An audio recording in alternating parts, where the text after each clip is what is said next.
Chapter 10. Further Use of the Will. You cannot retain a true and clear vision of wealth if you are constantly turning your attention to opposing pictures, whether they be external or imaginary.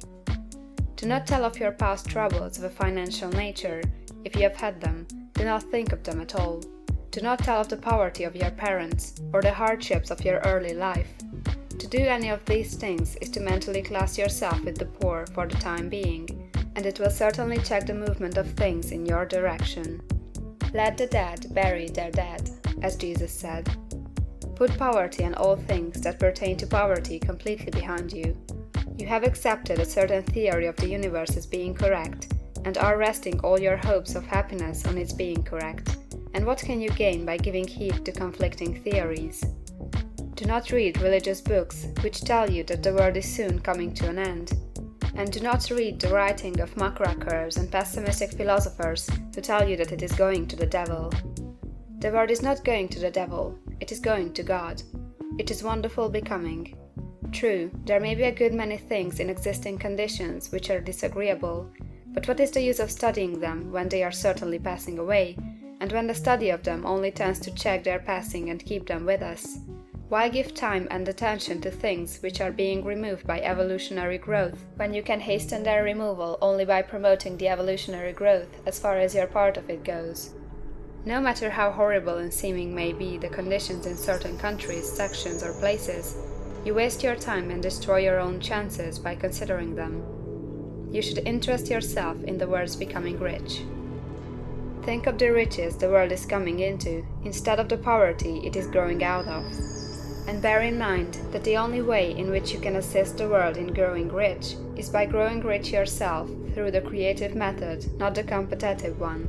Give your attention wholly to the riches. Ignore poverty. Whenever you think or speak of those who are poor, think and speak of them as those who are becoming rich, as those who are to be congratulated rather than pitied. Then they and others will catch the inspiration and begin to search for the way out. Because I say that you are to give your whole time and mind and thought to riches, it does not follow that you are to be sordid or mean.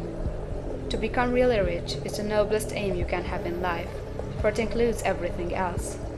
On the competitive plane, the struggle to get rich is a godless scramble for power over other men. But when we come into the creative mind, all this is changed. All that is possible in the way of greatness and soul unfoldment, of service and lofty endeavor, comes by way of getting rich. All is made possible by the use of things. If you lack for physical health, you will find that the attainment of it is conditional on your getting rich. Only those who are emancipated from financial worry and who have the means to live a carefree existence and follow hygienic practices can have and retain health. Moral and spiritual greatness is possible only to those who are above the competitive battle of existence, and only those who are becoming rich on the plane of creative thought are free from the degrading influences of competition. If your heart is set on domestic happiness, remember that love flourishes best where there is refinement, a high level of thought, and freedom from corrupting influences, and these are to be found only where riches are attained by the exercise of creative thought, without strife or rivalry. You can aim at nothing so great or noble, I repeat, as to become rich, and you must fix your attention upon your mental picture of riches, to the exclusion of all that may tend to dim or obscure the vision. You must learn to see the underlying truth in all things. You must see beneath all seemingly wrong conditions the great one life ever moving forward toward fuller expression and more complete happiness. It is the truth that there is no such thing as poverty, that there is only wealth. Some people remain in poverty because they are ignorant of the fact that there is wealth for them, and these can be best taught by showing them the way of affluence in your own person and practice.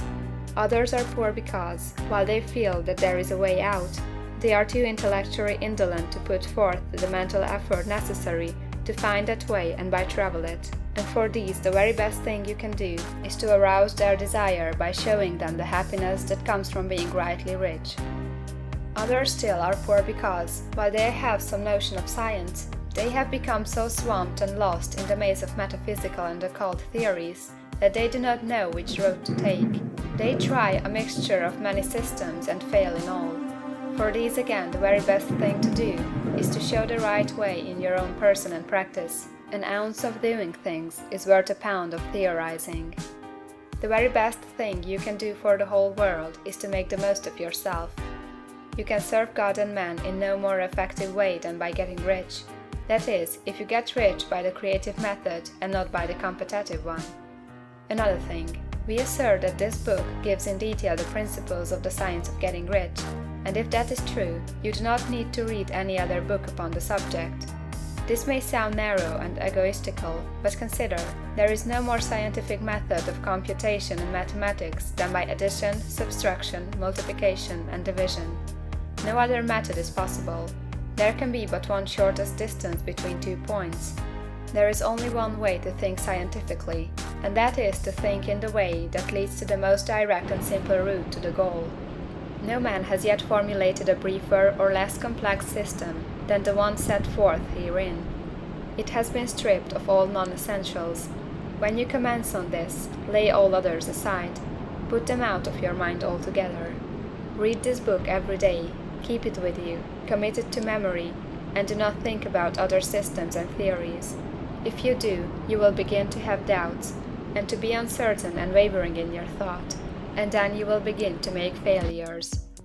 After you have made good and become rich, you may study other systems as much as you please, but until you are quite sure that you have gained what you want, do not read anything on this line but this book, unless it be the authors mentioned in the preface.